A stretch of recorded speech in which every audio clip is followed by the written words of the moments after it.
for McLeod, you know, into every preseason game.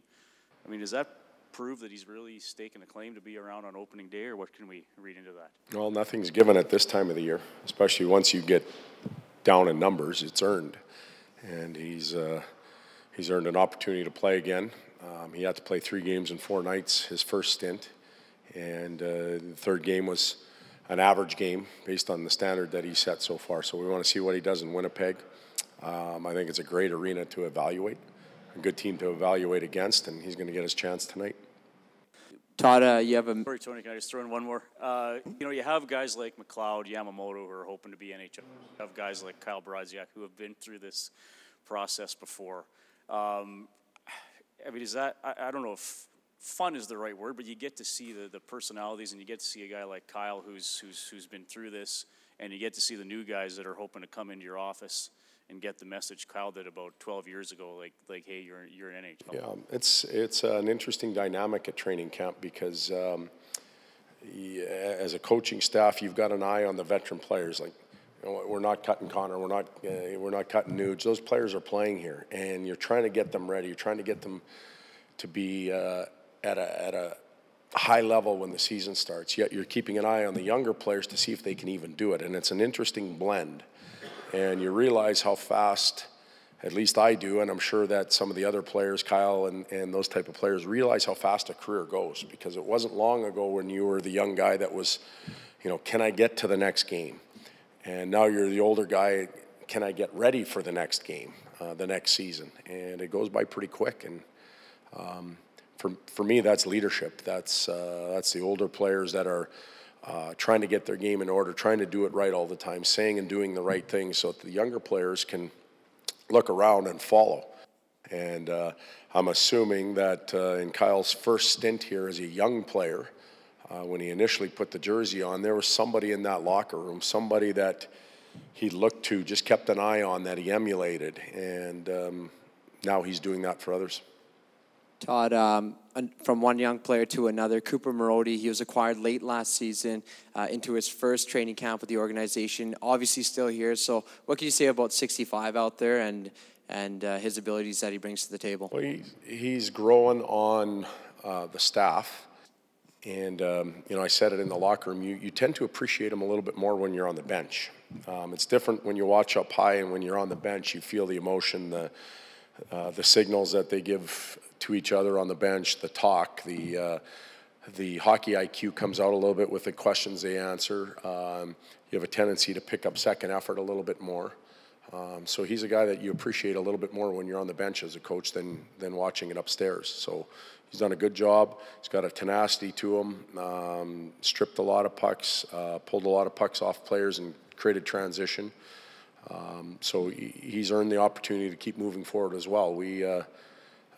You know, we expected him to be a player that could push and challenge, but may need time to grow. I would say that through rookie camp, I wasn't real sure about that. Now I'm getting a lot more confident in that. A lot of what Brodziak does is kind of unspectacular, like PK and face-offs and stuff. Like, as a coach, when you're watching him, what are you looking for to tell you that, you know, he's still got it? Well, that unspectacular detail stuff wins games and gets you to the playoffs, and eventually those type of situations come up, and if every player is unspectacular and just gets his job done, you have a chance to win and play long. And it doesn't have to be the end-to-end rush and the beautiful goal that gets you a win all the time. So Kyle is and has the ability to do those things. We're looking for those things to happen. We're looking to see if he can take charge of a line, if he's picking up our language and our concepts. You know, the pace of the game, how quick can he play it, still using his hockey IQ and his mind to move around. And it's still young for him.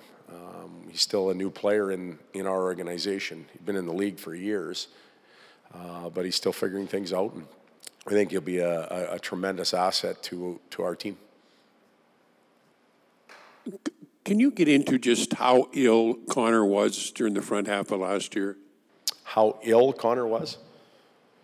Well, I know he lost a lot of weight. Trying to review, looking back, I'm not exactly sure when he had a virus, when it kicked in, but he was drained. He was losing weight. He was but he was never to the point where finally the trainer said, hey, you're coming out, or he never ever came and said, hey, I'm not playing.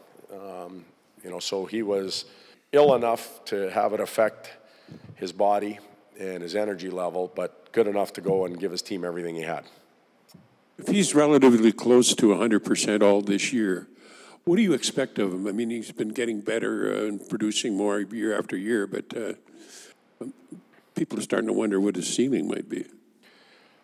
Yeah, I think it's too early for that.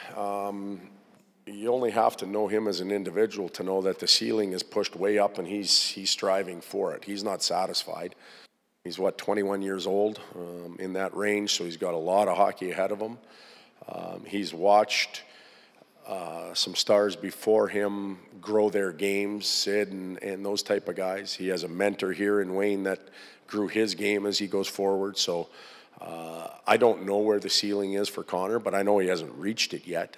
And, that it's not just the goals and assists and all that type of stuff. It's the whole game, and he's a proud player. He wants to play every situation as good as he can. And he'll continue to work on his game, and hopefully 15, 18 years from now, when it's all said and done, we can kind of pinpoint where the ceiling came, but I can't guess right now.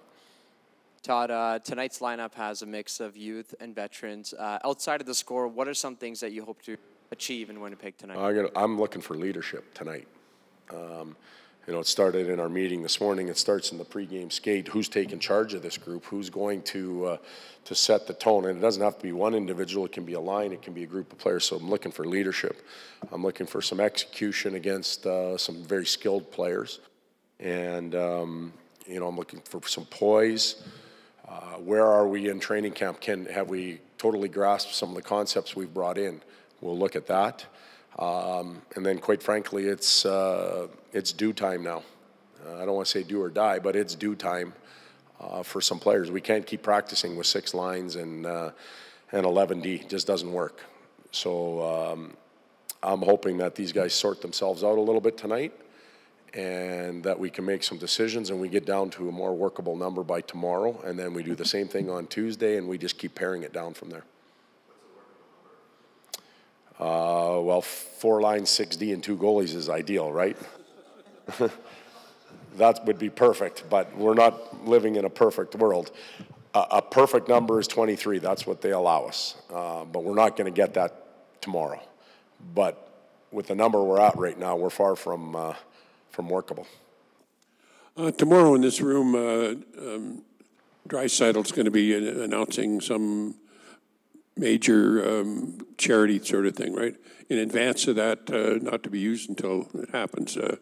How do you picture where Leon is at right now in terms of growing his game, and your intention, I assume, is to use him as a center on that second line for the whole season if you can? Yeah, so Leon is Leon's like, my answer for Connor you can almost use for Leon. They're different players, but they both have they have a ceiling that they're going to push, and they're going to keep pushing up and push up. And again, when Leon's done, we'll look back and we'll say he finally reached it at this point. But I don't think he's anywhere near it, which is a compliment to both those players. They're that good right now, but there's more there. And Leon is a proud man. He's come back a little bit lighter. He's skating better this year. I'm not sure that he was completely satisfied with his season individually or obviously collectively last year. So I thought through training camp he was one of our better players. He's only played in the 1 game so far. He'll get more this week. And for us to move forward, cliche if you want, your top players play the most. They're on the ice the most. They're not always in offensive situations. They got to be doing it defensively and checking and doing all that type of stuff. And I see some growth in Leon's game there as well.